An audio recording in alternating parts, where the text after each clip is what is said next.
When we talk about the slave trade, the African slave trade that took place between the 16th and 19th century is the talk of the table.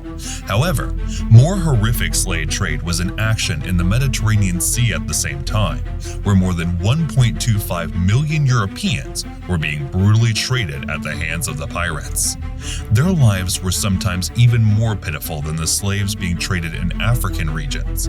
History marks this era as the Barbary Slave Era, where blacks and whites were being traded like the bodies of stones. The history of slavery hasn't started with Africans or barbarians. It's much older than that. The Code of Hammurabi in Babylon from the 18th century recorded the seedling of slavery when people were enslaved based on religion, civilization, culture, and status. Every period of slavery was being highlighted somewhere in history. Still, a slave trade carried out by pirates along the Barbary coast, including areas like Morocco, Algeria, Tunisia, and Libya, were never highlighted nor reported. So today, when we open the book of the Barbary slave trade and see how cruel humans can be to each other. Origin of the Barbary slave trade. During the 15th century, pirates regularly raided the coastal settlements in Italy, Japan, France, Spain, Portugal, England, and Ireland. They took away the belongings of the passengers who went on boat journeys. However, some of them were not satisfied with this. Their evil souls persuaded them to land on the unguarded beaches and enter the nearby villages in the dark to capture people and sell them for a handsome price. The raiding and capture of people was a horrific act, especially the trade of the coastal village of Baltimore. The Barbary pirates' army consisted of a 200-people army with iron bars, muskets, and sticks of burning wood. Entered the village on the 20th of June, 1631. They silently spread out and lined up in front of houses, cottages, and huts in the coastal area and main village. They charged into homes to pick up the sleeping inhabitants when the signal was given. More than 107 men were dragged through the streets to the ships and were supplied to Algiers. Upon their arrival to the city, they were taken to the slaves' pens, their clothes were snatched out, and they were chained and then shown to the prospective buyers. Muslims often brought children to raise them to become a part of the Ottoman army. Men were used for labor, and women were made concubines or used for fulfilling the sexual desires of the buyers. Rise of trade. The trade quickly grew. In 1631, all the inhabitants of the village of Baltimore in Ireland disappeared. This created a threat among the nearby towns and villages, so as a result, people started evacuating the sites at the end of the 19th century. The trade was not limited to the Mediterranean coast only. In the 13th and 14th centuries, the Christian pirates from Catalonia and Sicily inhabited the shores and posed themselves as merchants while they were thieves. However, they were exposed and posed a serious threat to the merchants.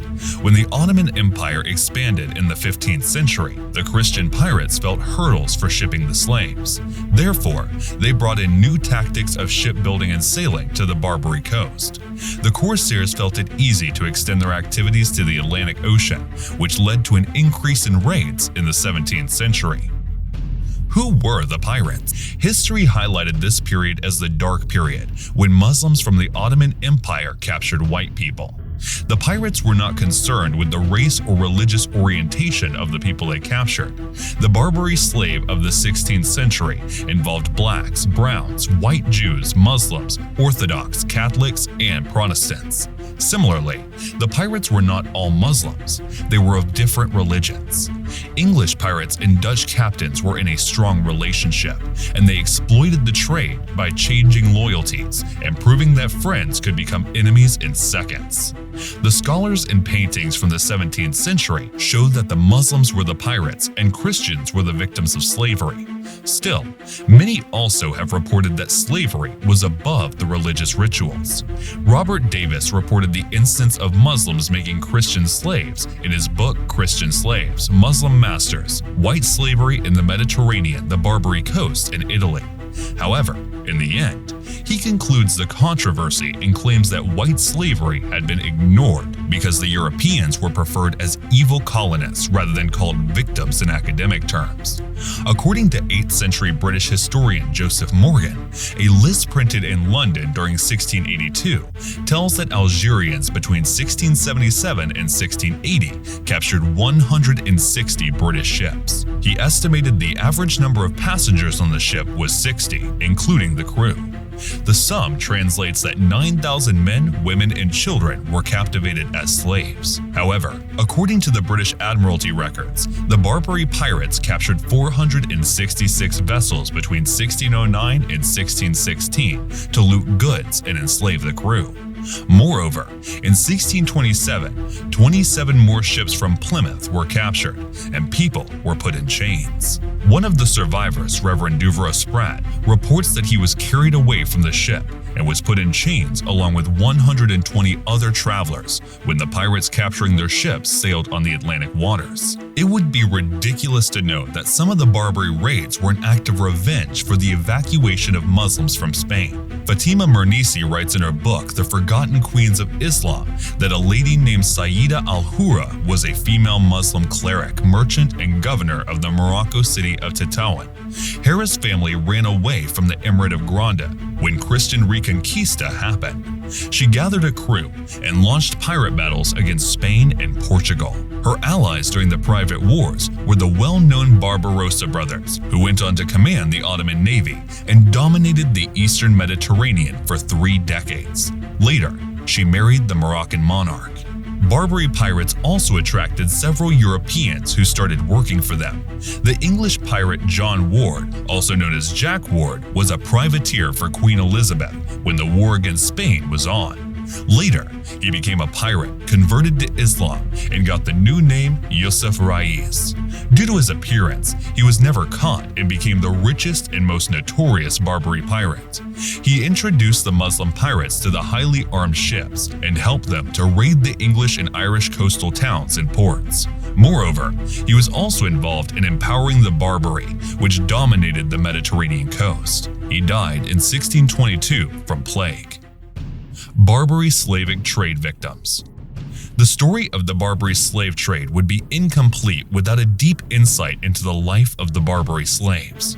We have already seen that the Barbary victims included Christians, non-Muslims, Eastern Europeans, West Africans, and others. They were made hostages for ransom, often sold or pushed toward labor until the ransom was paid. If none of this had happened, they would have been turned Muslims. The treatment of Barbary slaves was pitiful. Those kept hostages were forced to work until they made money for their freedom.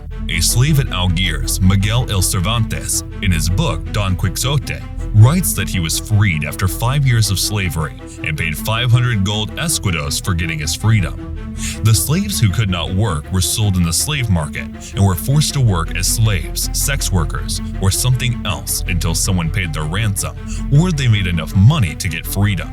So the scenario was that the skillful people got freedom earlier because they could make money to pay ransom for themselves.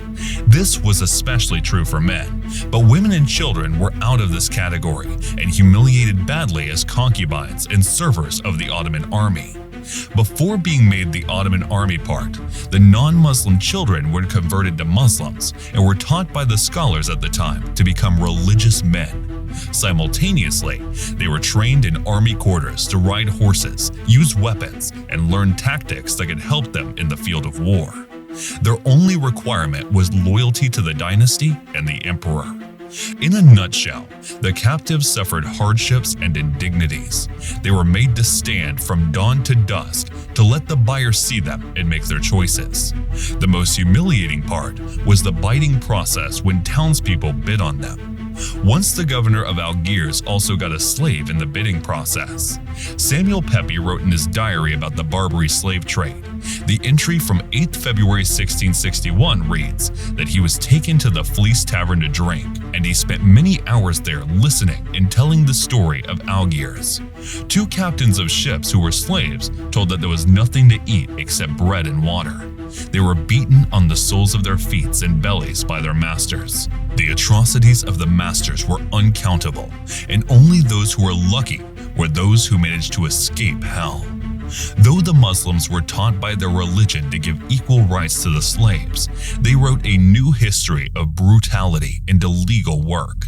They also humiliated basic human rights and took revenge on fellow humans who were not responsible for the atrocities the white man imposed on their fellows. The end of the slave trade. Nobody rightly knows where the slaves went. However, it is a sure thing that most of them have fled to different parts of the world to save themselves from being caught again by the hands of pirates. But you might be wondering right now about how the slavery by the Barbary pirates came to an end. Let's dig into it. The end of slavery started during the 17th century when the powerful European navies, including England, France, and Spain, came into action to force the pirates to stop attacking the ships. Despite all this, the ceasing efforts were not bearing much fruit until the start of the 19th century, when the United States of America and some European nations started fighting back. Algiers was frequently bombarded by the Spanish, US, and French air forces during the 19th century. The Anglo-Dutch raid in Algiers in 1815 made the corsair agree that Christians would no longer be made their slaves. However, the trade of non-Christians was still in action. In 1824, England raided Algiers, and later in 1830, the French army did the same thing to invade Algiers and keep it under colonial rule. Similarly, the French army invaded another spot of Barbary pirate Tunis in 1881. John Adams, the second U.S. president, and Thomas Jefferson, the third president, traveled to London to negotiate with the ambassador of Tripoli to end pirating ships and white slavery. The ambassador refused the request because, as Muslims, they were allowed to subjugate non-Muslims. Tripoli was under Ottoman control in 1835, and the slave trade was at its peak. However, the 1911 Italo-Turkish War put the area in the hands of Italians. The slave trade finally ended when the entire Barbary coast was taken away from the hands of Muslims of the Ottoman Empire. After that, the European government passed a law about the freedom of slaves. Moreover, they were granted the rights the free people had. This put a full stop to the Barbary slave trade. Subscribe if you want to see more history content, or click on this video.